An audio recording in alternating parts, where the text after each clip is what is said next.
1. Introduction.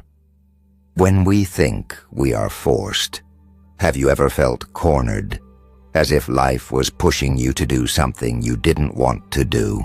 Perhaps in an argument, when you felt compelled to respond, just to avoid being seen as weak. Or at work, when you had to agree to something against your conscience, because there seemed to be no other choice. We often believe that the world, other people, society, circumstances, is controlling us. But Epictetus, a man born a slave who became a philosopher, once said, "Nothing external can ever force us to act against our will."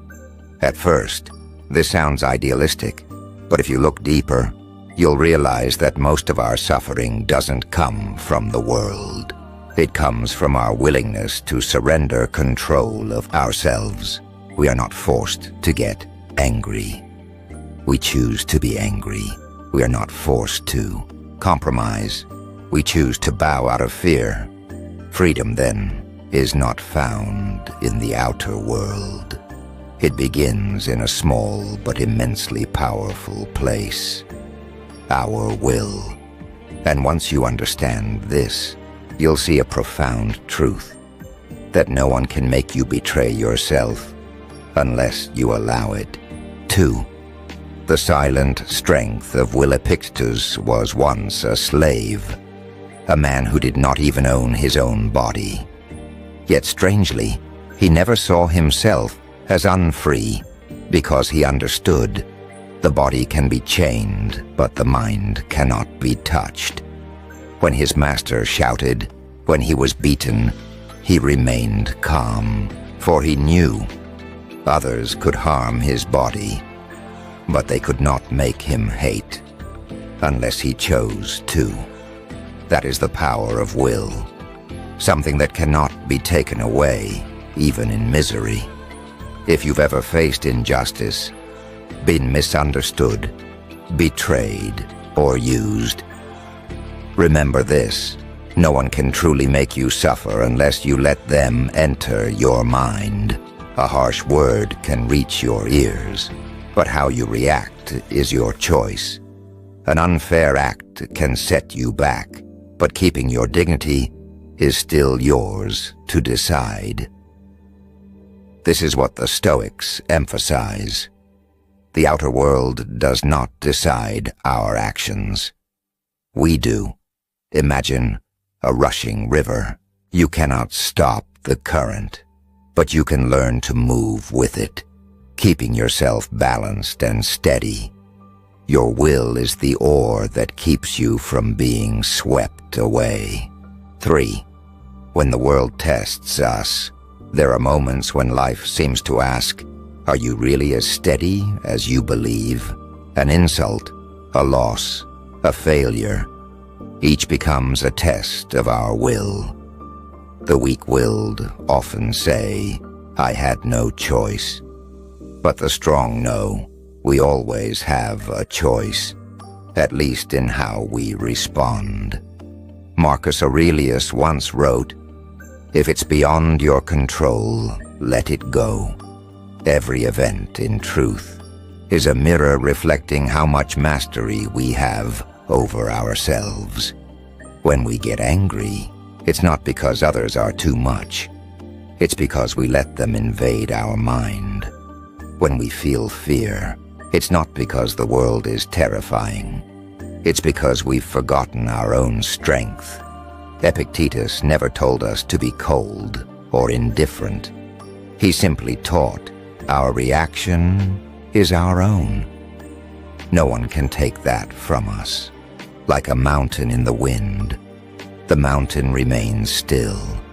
The storm may shake the trees, but it cannot move the stone.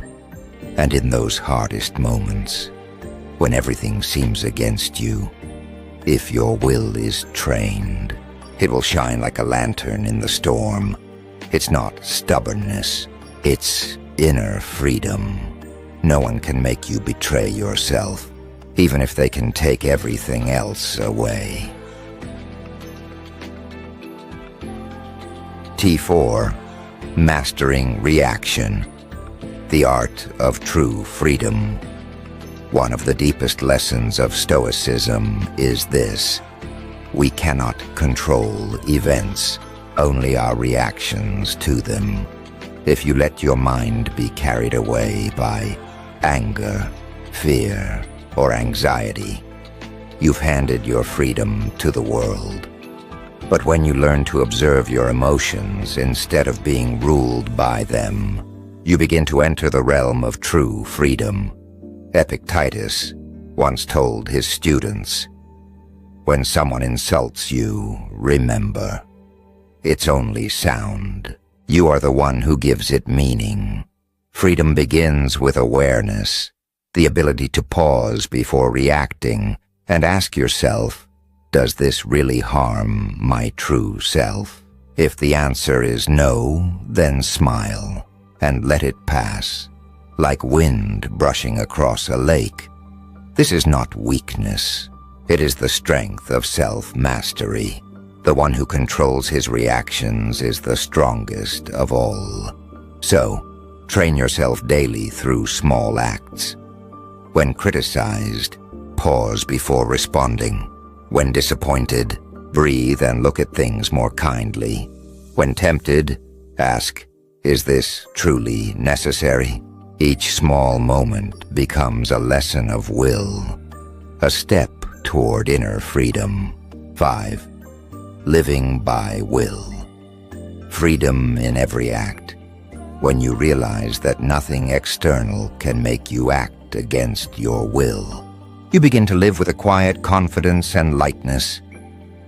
Every decision, big or small, becomes a reflection of free will. You choose honesty, even when others deceive. You choose calm, even when the world is chaos.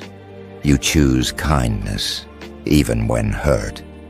That is how a Stoic lives, not by avoiding the world, but by walking through it with self-control and compassion.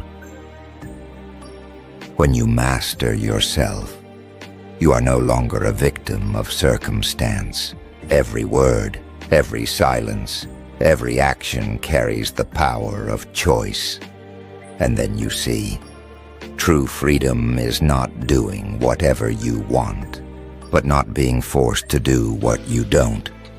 That's when the soul becomes peaceful, like a clear lake, unmoved though the wind may blow. If the words of Epictetus touched something within you, pause for a moment and ask yourself, am I living by my own will or by the will of the world? Join Stoic Penglai on this journey, the journey back to inner freedom.